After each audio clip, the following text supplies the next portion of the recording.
We're here to talk about Based on a True Story. So joining us this morning are filmmakers Jeffrey Friedman and Rob Epstein, directors of Howl, which plays again tomorrow morning at the film festival. And to their right, we have Annie Sundberg and Ricky Stern, co-directors of Joan Rivers, A Piece of Work, which is playing again tomorrow night at the festival. Both are waitlist only, so get in line early. And moderating our panel this morning is Wesley Morris, film critic at the Boston Globe. So please welcome everyone. So, hi. Hi. Hello. So we're here to talk about what basically I think is probably choices in terms of how filmmakers decide what they put in their films and what they choose to leave out and what they choose to focus on. And I'll start by saying that one of the things that I think I was taught when I was learning about documentary filmmaking, was that, and I found this shocking at the time, was that everything you see in a documentary is not necessarily true. True is often, or the truth is often in quotation marks. It's subjective, it's relative, it's subject to interpretation.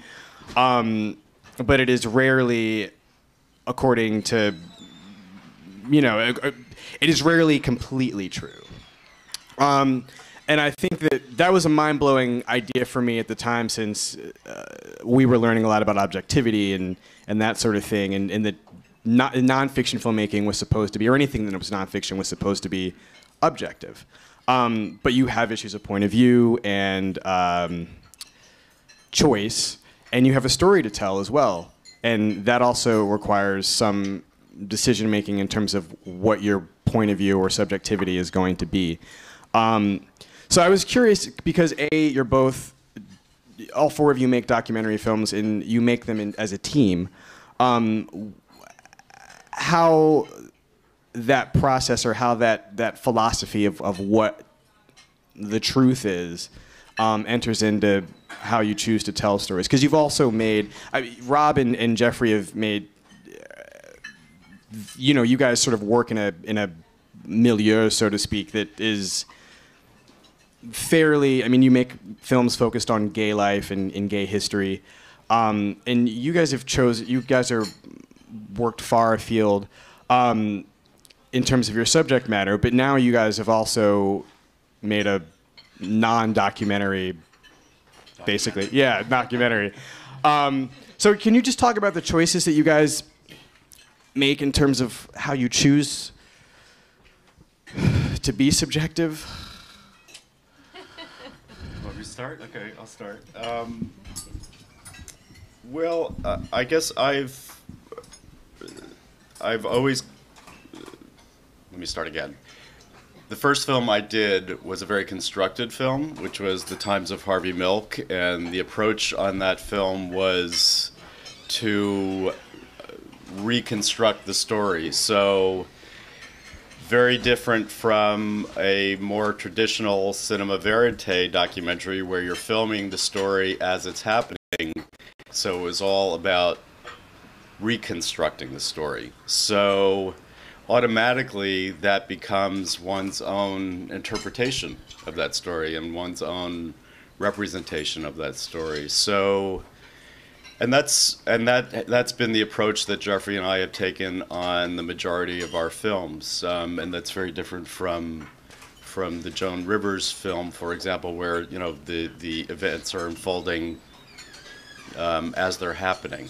So in making Howl, it wasn't such a leap for us to work with documentary elements to tell a narrative story. And I would only add that when we have worked in more traditional verite situations, we're also making choices. We're thinking about telling a story, and we're thinking about what the best, what's going to work best to build a story. And we're not manipulating what's going on, but we're making choices about what to film and what not to film, and what perspective to take and who to follow. And all those choices are informed by this idea that we're creating a story. So it's all very artificial. You know, on top of that, we try to, you know, I think we try to have a responsibility to our subjects to be honest and to present them in a way that feels truthful. But the operative word there is feels. You know, it's you're constructing something that feels like reality. I would say that Annie and I, most of our documentaries are sort of cinema verite based, and that and are character driven. So I think for us, just having a relationship with the main characters in the film sets up, you know, our point of view from the beginning. And of course, you know, you're picking and choosing all along what you are going to, what the story is going to be, and as it's unfolding, you're constantly editing in your head or on paper what's happening. I mean, we did a film years ago about a boxing gym in the South Bronx, and we went into it thinking our main guy was going to be the next junior Olympic champion, because that's what he was supposed to be. So the film was going to be about the next junior Olympic champion in his year. And of course, every fight we ever went to, he lost. And it became, we were really bad luck for him. But it became a film about, and I remember at the time, because it was like, I don't know, over 15 years ago, I was like, oh my God, you know, the story's not working, it's not working. But then finally I was like, well, it is. This is what the story is about. The story is about turning 15, losing the drive, and what happens to a lot of athletes when they turn 15. You know, it's that it became a different story. And I think with Joan, you know, people ask, when I went into it, did I know, you know, what it was going to be? I knew. I had a one-page that I wrote 2.5 years ago that was about who Joan is, where she is in her life as an aging performer, and the sacrifice she's had to make in her comedy career. Now, narratively, I didn't know she was going to win Celebrity Apprentice. You know, and I mean, and people say, like, well, what if she hadn't won? If she hadn't won Celebrity Apprentice, in many ways, it would have been probably a more poignant end. She would have been maybe not on a Hollywood high, but, you know, just sort of slogging through it. She wouldn't have been at Foxwoods with 4,000 people. She would have been back in Wisconsin, you know, not wherever, somewhere else. But you know, so did I answer the question? Yeah, sure. And I was just going to add that, you know, it's, as all of you said, it's about choices. It's like any of you have sat down to write something. You know, it's about what is that story and what's the meaning of the story that you're looking to tell. And even, you know, when Ricky was looking at Joan, it was about themes. I mean, there are lots of, for people who've seen the film, a lot of people have wondered, well, why didn't you put that thing in that I know so well about Joan, or why is that element of her life not covered? And for Ricky, it was all about choosing a theme, and the focus of the film was really about getting inside the world and the heart of an aging performer, and everything else was extraneous and started to fall away. And I think that even if it's a verite film and you're capturing moments objectively, as you're talking about, the thematic choices that you make are always present. And I know we're working on a film right now that's a different, very, very different process. It's about a Burmese soldier who became a pro-democracy activist, and it's a film that came to us to basically make by a photographer who had spent a lot of time getting to know this fellow. So we had a bunch of photographs and an interview, and the question there is, how do you add themes to something that you're not able to shoot? You know, and then it's all about choices in the editing. You know, it's sort of like, how do you know, so sometimes the choices come when you're filming, and sometimes it's when you're actually editing. And yeah. I was just going to add one more thing about Joan Rivers. So when she saw this like 85-minute cut, that was, you know, yeah. Hello, can you hear me? When Joan saw, now I'm slouching. Okay. Can't do it. There we go. Okay, when Joan saw the film, you know, first she liked it, and then she had like pages and pages of notes, and it was like, it's boring, boring, boring. And I'm always in the makeup chair. I'm like, but you are, you know, because you're working, you know. But but the point is that, like, I was like, Joan, you know, it is just my perspective. It's one little point of view about your life in this 1 year. And it's hard for subjects sometimes to absorb and go, but that's not, you know, what about, you know, she wanted like big happy endings and things that were just, you know, other things. And I was like, but that's, you know, this is the take that, you know, that the film is. So it's hard for people sometimes to have their life interpreted through your one little narrow point of view. Well, I was just going to ask, analogously to what Ricky was saying, that whether or not you guys have a similar run up against a similar problem in terms of what your subjects, how your subjects want to be portrayed versus. I mean, I imagine the problem's a slightly different one with you, given the historical nature of the work that you do, but you still have a lot of sort of legacy issues to deal with and people who are living beyond the actual events you're talking about. Yeah, I would say that the people you're interviewing, you interview them because you have an idea of what the story is they're going to tell, and they don't always tell exactly the story that you're expecting. When we were making Paragraph 175, that's playing tomorrow, I think, or today. Today. We were talking to older men in their 70s, 80s, and 90s in a couple cases, who had survived the Nazi era in Europe and were remembering 50 years earlier, and they had told their stories. Some of them had told their stories before, some of them hadn't, so we didn't know exactly what the stories were going to be, but we had a sense of all their stories, and some of them changed, and some of them changed in ways that made us really uncomfortable. Mm-hmm. And how so? Well, one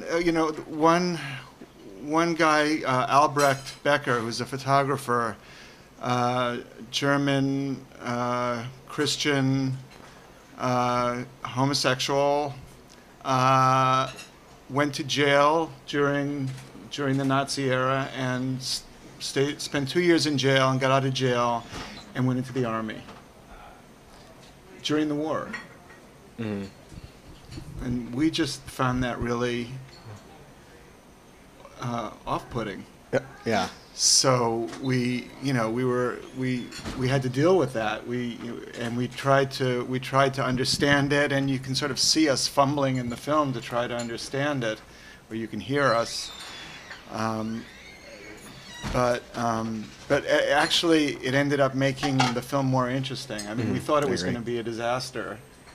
Every one of these things, as you said, we thought it was going to be. It was, how are we going to, it's not going to work. But every one of those things made the film more rich and complex. Yeah, I mean, in that case, it goes back to thematics, as you were talking about, because we went in with a somewhat simplistic thematic notion of what the story was, and it became more complex. So you adjust, and then it became more interesting as a result. When you're doing historical films, with Harvey Milk, for example, I have people who still won't talk to me because they weren't included in that history. So, welcome to San Francisco. That's all I can say. Well, and in terms of how, when these things sort of crop up, you're a team, but you're also individuals with your own ideas as well. And how does the way you guys approach a subject as a team differ from how you'd approach an individual? I guess we're talking about problem solving, and the conversations that allow you to get at something that is both either entertaining for an audience or true to your subject, and then satisfying to you individually and then as a team. Well, with us, usually if one or the other of us is having an issue with something at hand, it always points up to a problem that we have to solve, and we arrive somewhere different from where we expected we would be, and it always makes it better. So in that sense, the creative partnership, it functions to take you somewhere where you might not expect or you might not get to if you're working individually or on your own.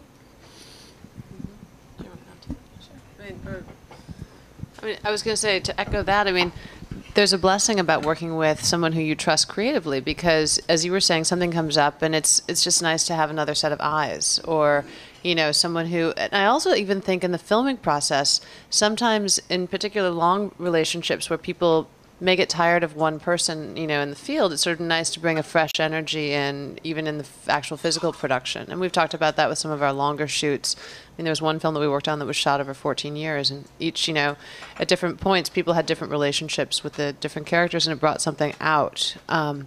But yeah. And then I have someone to like write obsessive emails to in the middle of the night, like, what are we gonna do? Oh my god. And the same has Oh my God. proven true with actors for us. We Yeah. found that on the set that worked with actors as well as doing interviews with actual non-actors. Well, I was going to ask about that. What's the fundamental difference, I guess?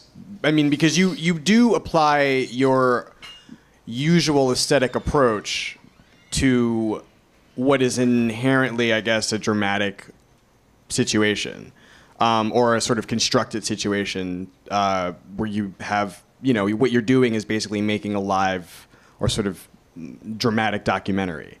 And how do you, I guess, how do you, I like that term, dramatic documentary. how do you deal with actors in a way that is sort of useful for you and then not alienating for them? Well, you're dealing with them as people, Right. really. That's what it comes down to. And with each actor, it's different. I think that's the thing I learned most with this first narrative film that we did, that you have to find a way to deal with each actor individually and figure out what they need at that particular moment. And some actors will give you very specific direction as to how they want to be treated. Jeff Daniels, we had dinner with him the night before, or a couple nights before our shoot, and he said, here's how it works with me. You get 3 words and make them all adjectives. We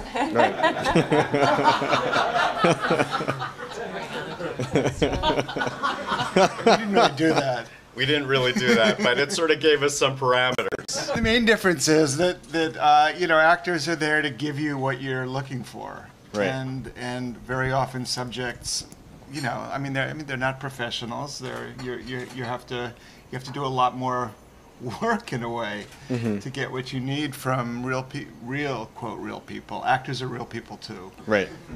Sometimes. And I would say also we look very much at the subjects in our films almost as if we're writing a fiction story. Like as an actor, as you would if you're an actor, what am I playing? So we say, well, what are the stakes for this person? You know, what was their childhood like? You really sort of want to understand the subjects in your documentary the way you would if they were being cast and written as a fictional character. What drives them? What's the relationship with their children? Why do they live in this place? How do they live? And all those things sort of help you understand who that person is and helps you interview them. I mean, you have to become sort of a chameleon in many ways.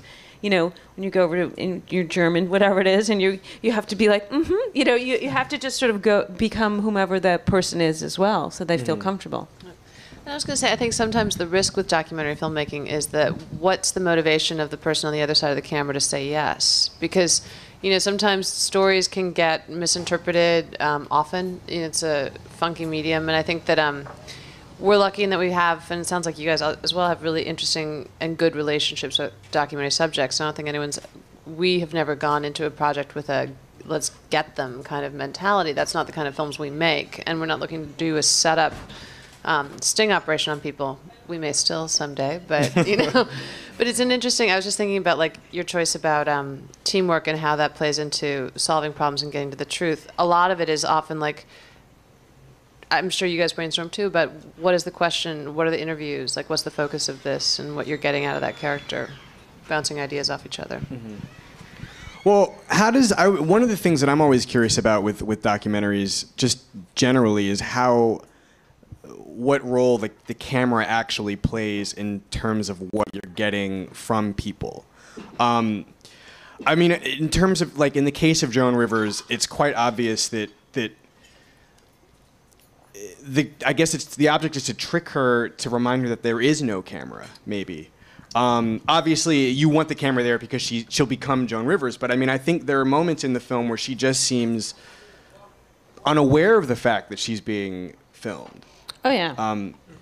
And how is that? I mean, is it the matter of having the camera around all the time? Yeah. Which is different, I guess, in the case of Daryl Hunt, where the camera presents a whole other series of possibilities and problems. I can just talk about the Joan thing. Yeah, I mean, so I filmed Joan a lot because she's in New York. I could just zip up there with a camera and maybe shoot for a couple hours. It wasn't a big deal. And honestly, I mean, the film looks quite beautiful, but we didn't even really light it. Like, you know, it was just adjusting for this with this camera, and it was just a two-person crew, and it was, you know, non-fuss. And a lot of times it was just Joan and the crew and Jocelyn driving around. You know, the 5, 6 of us, whatever it was, driving, you know, from Palm Beach to Key West to Miami, and you know, so that's where stuff, and oftentimes I would just be rolling in the car, you know, and so there's a comfort that just people say like, oh, is she always on? I don't think she's always on in the movie. I mean, she's not just but she's like that in person. Like if you know, most times she's very up. She's not ever not up, you know, for the most part.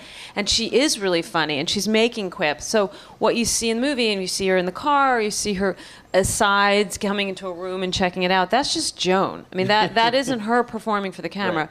I mean, she does obviously play to the camera times, and she's aware the camera's there, but we were there so much that it's just not, you know, you just get used to it. Right. And I think, and in fact, she's now hired our crew, Charles and Seth, to come and shoot some of her reality television shows, because the 2 different ones she's doing, because she is so comfortable when they have to shoot at her house in Connecticut. She wants them because they're like her family now. Mm-hmm.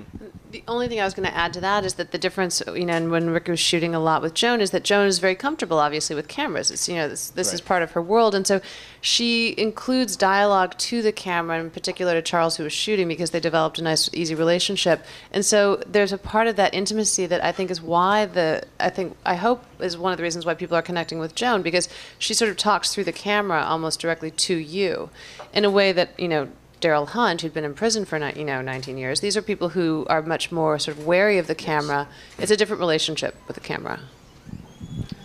And you guys also, I would assume, have a similar problem with people just sort of being comfortable opening up to you with a camera present. I mean, saying one thing when there's no recording device, and then saying something when there's a camera that's going to show the world, you know, the truth. That hasn't been a problem that much. You know, we spend time with the people we're interviewing beforehand so that they get comfortable with us. We try to create a very intimate environment. We try not to have any distractions. Other people. It's also a very small crew. And as much as possible, we try to make it an intimate conversation, and the intensity of the actual filming somehow heightens the intimacy, rather than making it uncomfortable. It makes it more intense usually. So I mean, as long as whichever of us is doing the actual interview is staying focused, the focus of the subject is there. And one of the things I learned from Rob is to shut up after somebody answers a question, because often the best moments in film, in our films anyway, and a lot of films that I see, come when people have finished talking. So they're like trying to come up with the answer, and you know saying it in different ways, and then they're just sitting there and thinking and reflecting, and often those moments are the most kind of potent.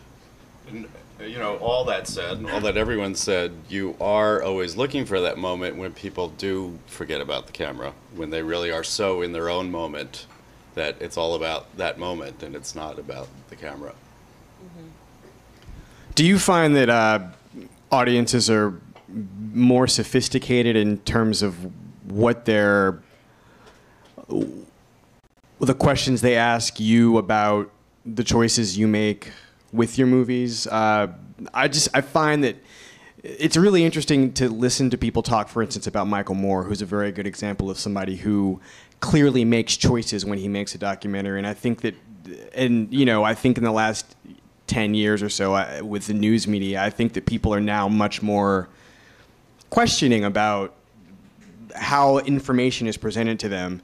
And I think that does begin to affect people's both their appreciation of documentary filmmaking and their sort of wariness to believe everything they're told.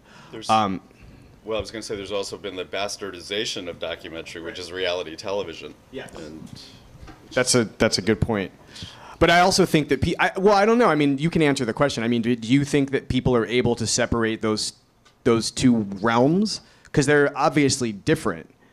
But I don't know if that's me, because I can separate them. But I mean, I do find that people don't expect from you what they expect from like Real Housewives of Orange County, or wherever the hell they live. I don't know. I don't know if audiences. I mean, certainly in this context, in the general put it on the television context, I don't know how discerning viewers are. I mean, we're certainly finding when we try and pitch stories or series or docs that most channels now, unfortunately, cable, they needed to have a reality television arc. Well, what's the stakes for this? Well, how can we heighten that? Well, what are you gonna get in the second act? And so you can't really just, our sort of method of just making good stories, documentaries. They're this, they shall remain nameless, but a lot of these, they can't program them anymore. So they have to have this kind of reality television hype to it, which is just awful, I think. I was just going to say, I mean, on the notion of manipulation of stories, I mean, I feel like now there's so many channels where we get information, and some people have, like, I'm sure each one of you has a preferred place where you go to for your news, and I think that, the way Michael Moore, they're almost more like opinion. What does he call himself? He doesn't call himself a documentary filmmaker anymore. He's like an essay. Is he like an essay? Editorial essayist or something like that. Jeremiad artist. I don't. Yeah. But it's interesting because when people are looking, I think, at least, I'll talk about my own. When I go to a documentary, I'm going because I want to see something that is real, that has captured a moment of a truth that will take me to a place that I couldn't access on my own. And I'm hoping that was done with authenticity. And I think that I don't trust Michael Moore as a filmmaker. I'm interested to hear what he has to say, and I'm interested to hear how he puts his ideas together and what his points are. But it's sort of that notion of, I guess, maybe we are becoming more sophisticated as audience members, and we're aware that certain things are being manipulated, and it's more about what we're seeking in that medium. I don't know. That's a sophisticated distinction, though, that you like his movies, or you're interested in what he has to say, but you don't trust his filmmaking. Well, that's he I think, if I can, I think originally when he came out, there was this sort of sense, whether he perpetuated it or not, that, like, this is the truth, here's what's going on in Michigan, and but now I think he's more open to. It's like, no, it's my opinion. I'm giving you an essay on film about, I'm giving you an op-ed, basically. This is my opinion. This is my take on it, and I'm not going to apologize for it. So I think he's understands, or that's sort of his. Just, I don't know if it's justification, but that's how he talks about his films now. And I think originally people just perceived that they were like, that this is the truth and all the truth. Well, I think one of the major points in his turning point in terms of how he perceives himself as a filmmaker is that the people, his subjects, turned on him, and they brought to the public the fact that whatever I did with Michael Moore was sort of like not like 40% true, and then he took what we did and turned it into his movie, which I think it goes into this idea that I think that people who consume culture now are slightly, I do think they're a little, they expect more of certain types of nonfiction product, to use a horrible term, but that's what basically Bravo is putting out, versus what you guys do, which is a totally separate thing in terms of the choices you make and the things you want to avoid doing. This is the thing with Michael Moore, and I asked you guys. So in one of his films, I think it's Bowling for Columbine, he says you can go into a bank, you can open up a checking account, and they'll give you a gun right then and there. So, and he does it, he opens it, he walks out, he's got a gun. Now, it's not the truth. The truth is you can go, you have to register for that gun, and then you have to go to a gun dealer. He arranged for the bank for the gun to be there. Now, I think that's bending the truth. That's false. Yes. It's just not something I would present as fact because it's just a lie. Now, he should have just gone to the gun, but, you know, he wanted it to be dramatic. I mean, would you ever do that? No. So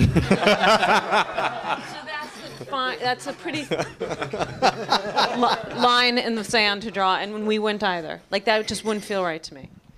But then I think, I mean, I don't know if a lot of you saw The Cove this past year, but like, you know, that was a fascinating film to watch because that was investigative journalism on one hand, and it was also really constructed like a caper movie. Right. And so that, you know, they knew that to get people past the idea of like watching a horrible dolphin slaughter in a bay in Japan, they had to structure it in a way that would be a familiar template for people, you know, that would get them in on this crazy ride. And it's like this, it's a weird blend that I feel like we're starting to see more and more of in docs. I actually get excited about it because I think that there's so much more artistic potential in documentary form. Just because there are so many different ways that you can take a story now that seem to be accepted. And I think people understand that things get manipulated, but they're still looking for that moment of truth in a documentary. And to Michael Moore's credit, he has helped. I mean, he really created a whole new genre, which is personality-driven essay film. So that was, I can't really think of an example of that type of documentary filmmaker before Michael Moore. But yeah, but it's true. I think it's now all of these different ways of approaching documentary are available to filmmakers, and you can work in mashup form, or you can work in any one of these modes. So it's all sort of part of the palette now.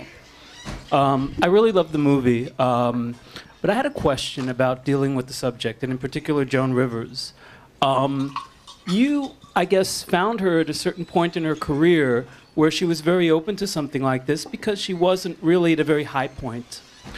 I'm wondering, do the subjects sometimes dictate what they're willing to do and whether they want control over the end product, particularly if you're dealing with a celebrity? I just in Joan Rivers' case, when I asked her if I could do this documentary about her, she was very quick to say yes. And then, you know, we had a meeting, and I was just very clear, like, I need full access all the time and full editorial control. And she said yes. And she was incredibly, you know, come to everything. There were meetings that, you know, her assistants didn't want me to go to, and I would just have to go to Joan and say, I need to go to this meeting, and she would say, of course, you got to come. So it was after the fact, I think, you know, so in Joan's case, it was always open. Now, there are other subjects that put limits, and you have to say, okay, I'll do this, but I know I'm only going to get this. But it was after the fact with Joan where she, I think, you know, had, you know, gave me these notes and notes and notes, and I had to say politely, like, I'm sorry, but like that, it's going to be okay. Like, you're just going to have to live with it. And she did. You know, there were slight things that she said something about her husband who committed suicide that Melissa was upset about, and so we could sort of like soften certain things, because I just didn't want her to hurt her relationship with her daughter. So yeah, you make sort of little concessions along the way, but not if it's majorly important, you know, to the story. And what I'm going to say, it has nothing to do with Joan, but it's actually, we've had this debate with other filmmakers. It's like, how do you handle certain subjects who either have a lot of power or you deeply want them to tell their story and they know what's at risk for them to say certain things.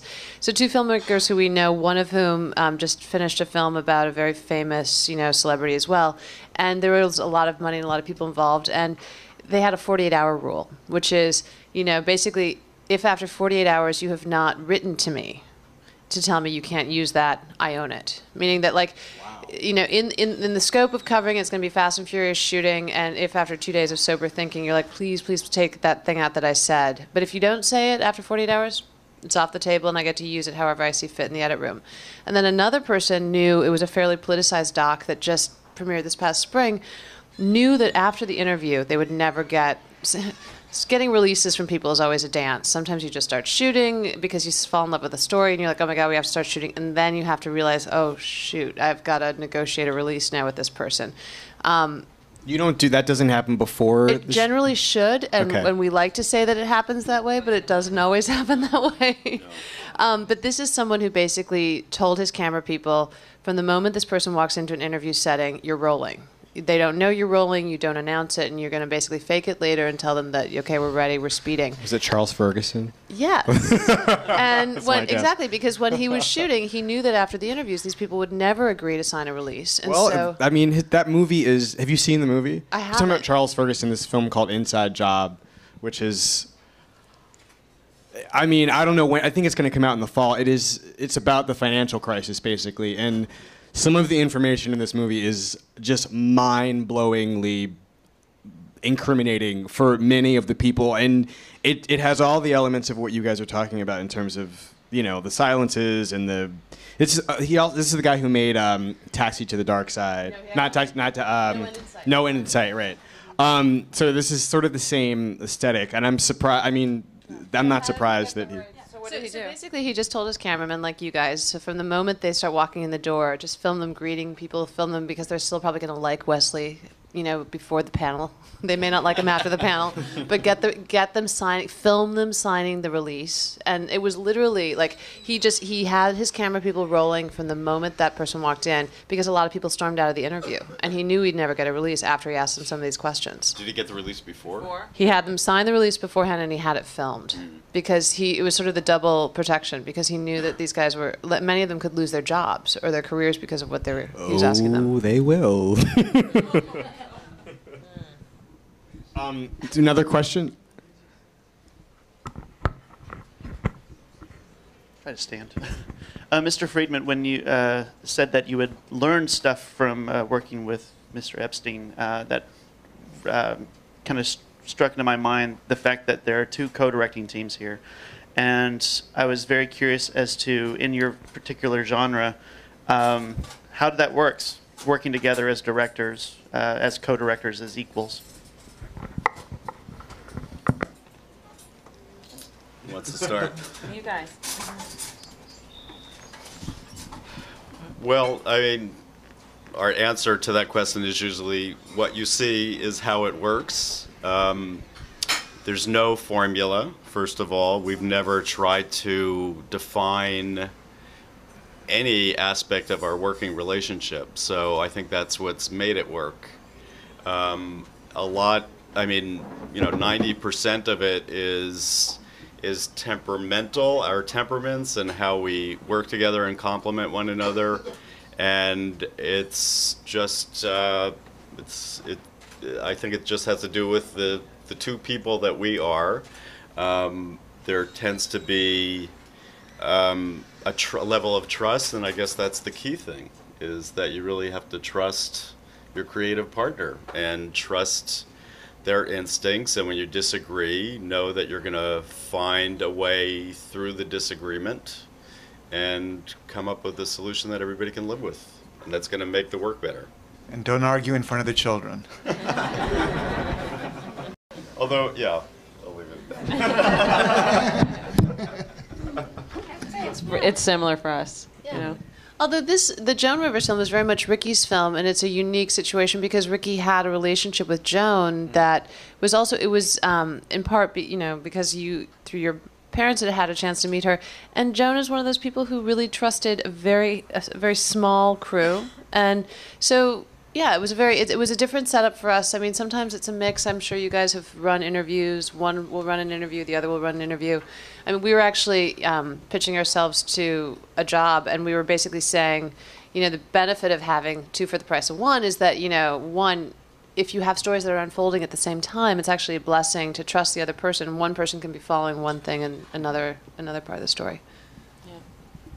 Yeah. I just wanted to ask a very quick question about how you get your subjects to feel comfortable with you. And I think that one of the things that I was struck by with Daryl Hunt, for instance, is the fact that you were in an environment in which, you were probably the only white people for a lot of it.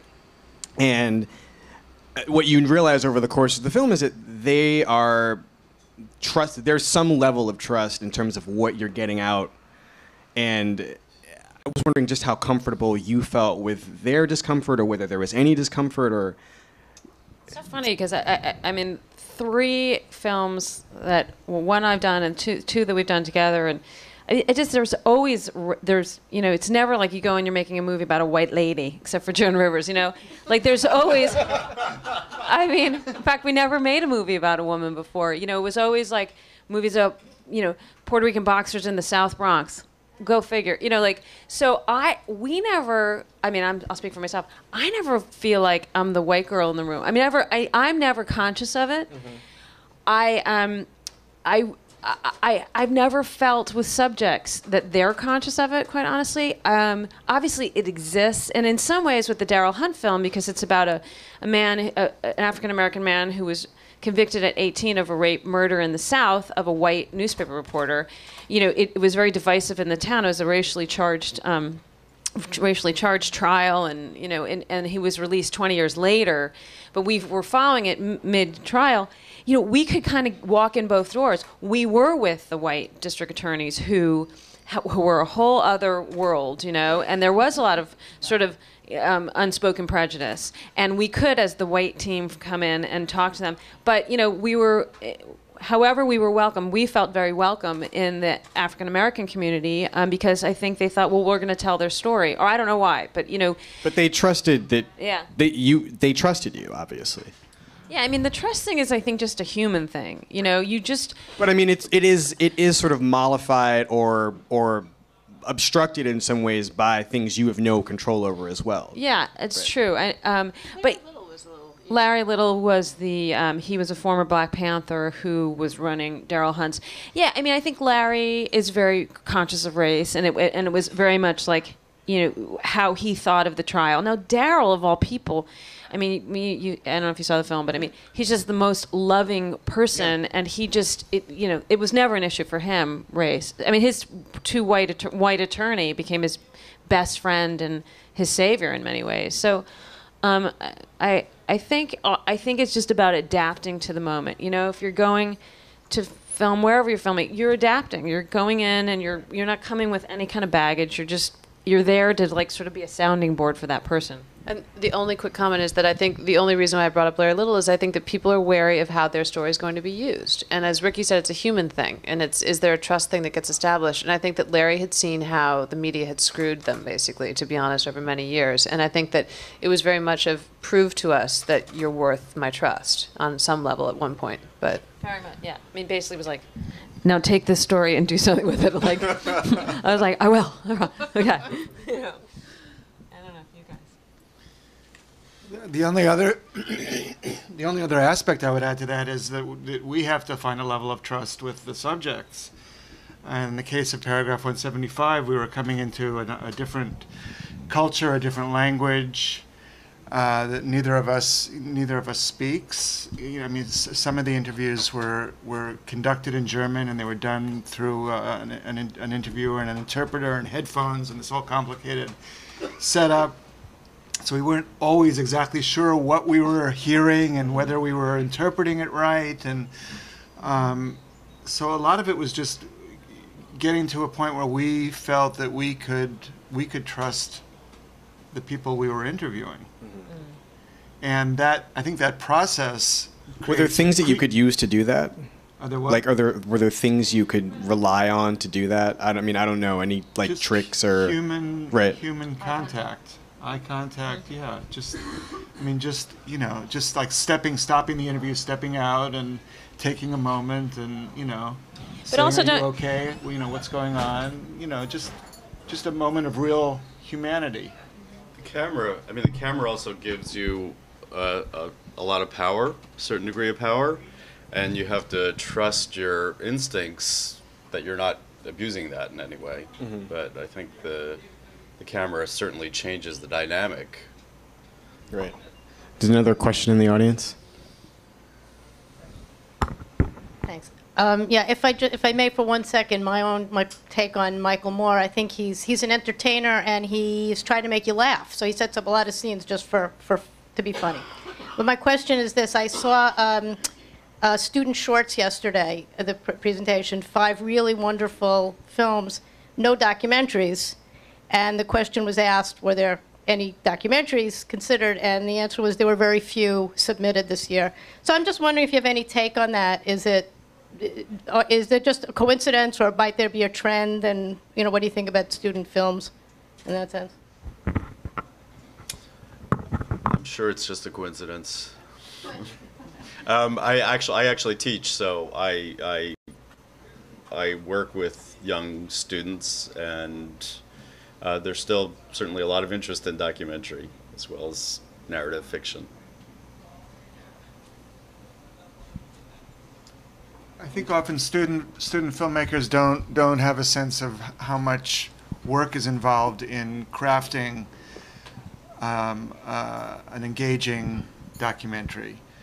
They think they can just go out and shoot something and throw it together and it'll be a film. So there may be a lot of films that just aren't quite, the filmmakers aren't quite there yet. But I don't think it's a lack of interest. Hi. I was really moved by The Times of Harvey Milk, and I really loved Howl. And I was curious as to how you felt about portraying real events in a narrative piece, and what were the freedoms and drawbacks that you came into making that movie. In making Howl? Yes. Well, the freedoms were that we could change things. We could decide how people were going to respond to things. When the words that we used were words that all the people in the film actually spoke, but they were transcriptions. So we didn't know. We didn't really know what it felt like to be in the room with those people. So we got to create the world. So that was the big difference, and we tried to imagine what we thought it might be like. We tried to make something that felt plausible, but there's no way we could know what it was really like. And I guess the restrictions, was that the other part of the question? Budget. That's really where mine goes on that. The necessities of budget, and that's always what creates restrictions on any project, ultimately.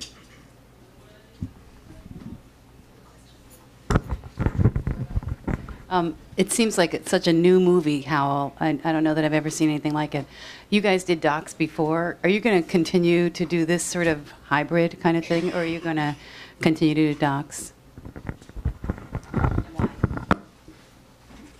I think that was the hybridization of Howl was creatively what was so, one of the many things that was so exciting for us, to realize that we could take what we learned and have worked with in documentary and work in a whole other form and have all these different styles available to us. And I think that's possible if you really sort of create your own rules for all the different elements that you're working with. And that's something that we did learn from documentary when, for instance, when you're working with archival footage and you're working interviews and you're working with different elements, you really have to understand exactly how you're working with each of those elements so that each film has its own design. And we approached Howl in the same way.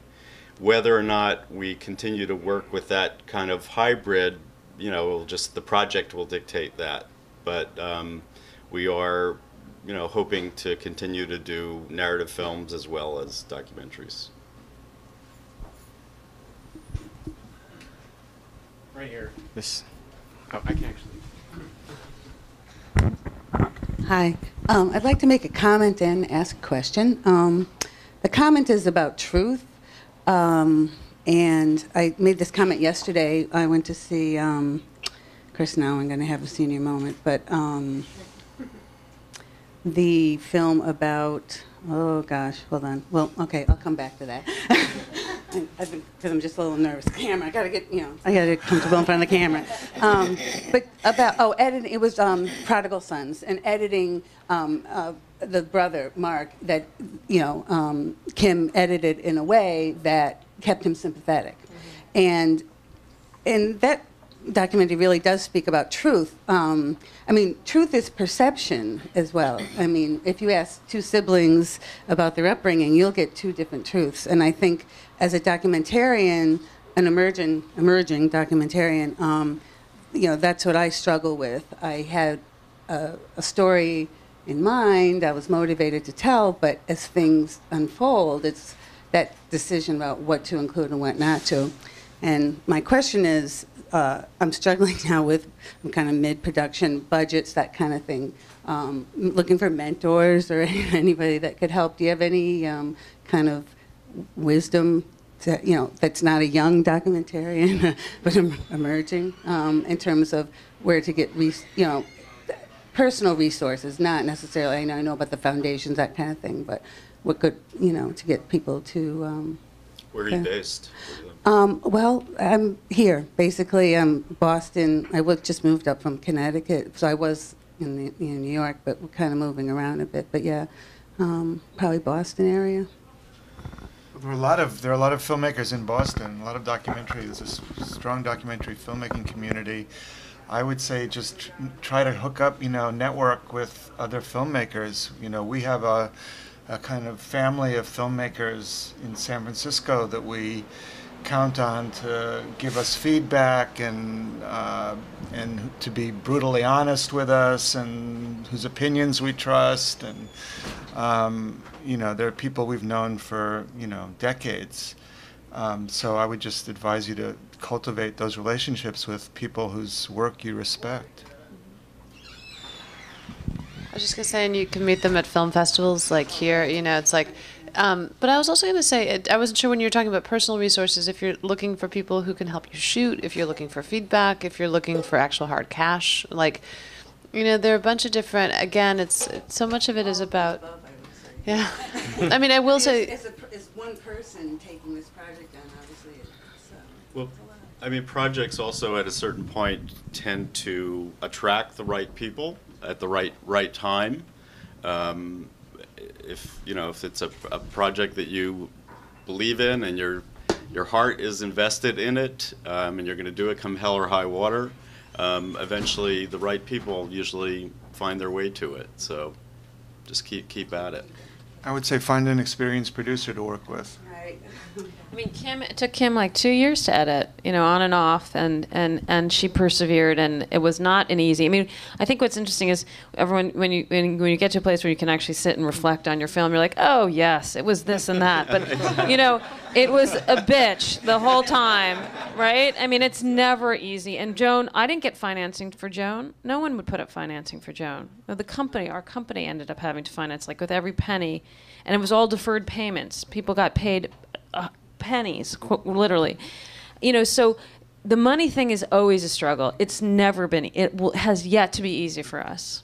Right. Well, that's what's kind of discouraging. It is. It is. You just got to do it. I think what you said is beautiful. That's it. it. Reality. Right. That is, yeah. As the art form proliferates, I think the standards by which many filmmakers choose to tell the stories is lessened. And I think that is the point at which, you know, nonfiction filmmaking and reality television kind of meet up. Which is to say that, you know, many shows on TV, the reality television shows look great. And many nonfiction films look terrible. And it's not because it's not a budgetary thing. It's just sort of a lack of interest in, you know, or a lack of respect for the art form.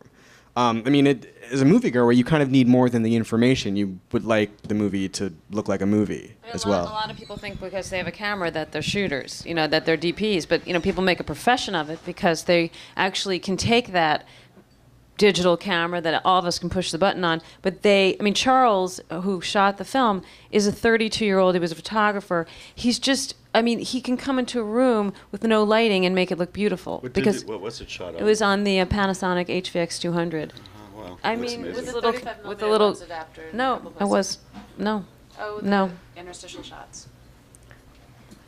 A couple, yeah, but no, I mean, the panoramic shot maybe, but no, I mean, mostly not. Exactly. I rented it one day, you know.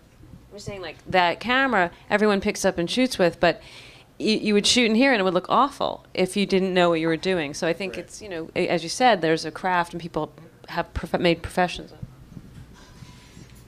So, you know, it's also what television networks are willing to show, and standards have really shifted downwards. I think, you know, they don't want to pay as much. They realize they can get product, as they call it, for less money that doesn't look as good, and that people will still watch it.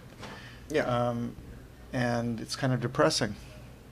You know, if you it's like really to depressing. watch, you know, if you like to watch beautifully made films. Or it doesn't even have to look great. I mean, it just has to look professional. Do you know what I mean? Well, it has to look like, I mean, it has to look like the filmmaker cares, right? Exactly, and that's sort of what you're left with when you've got this important message you want to put across, and the movie looks like, you know. But have you heard about a film called Catfish? Yeah. It was at Sundance.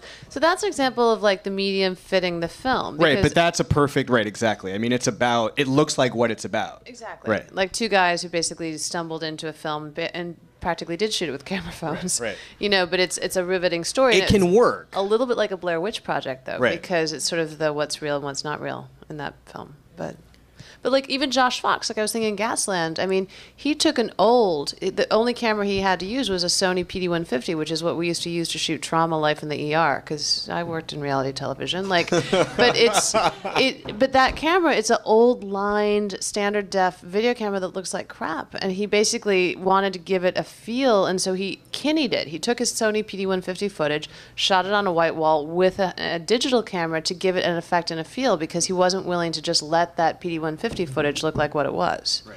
So what you're talking about are artistic choices. And what I'm sort of, I mean, and what we're all agreeing is that there is sort of a lack of that sort of premeditation, I guess, with a lot, or there appears to be anyway, with a lot of the movies that manage to get made and distributed. Well, a lot of really good-looking movies go undistributed and sort of languish as well. I mean, it's a matter of luck too. Any other questions in the audience? Right here.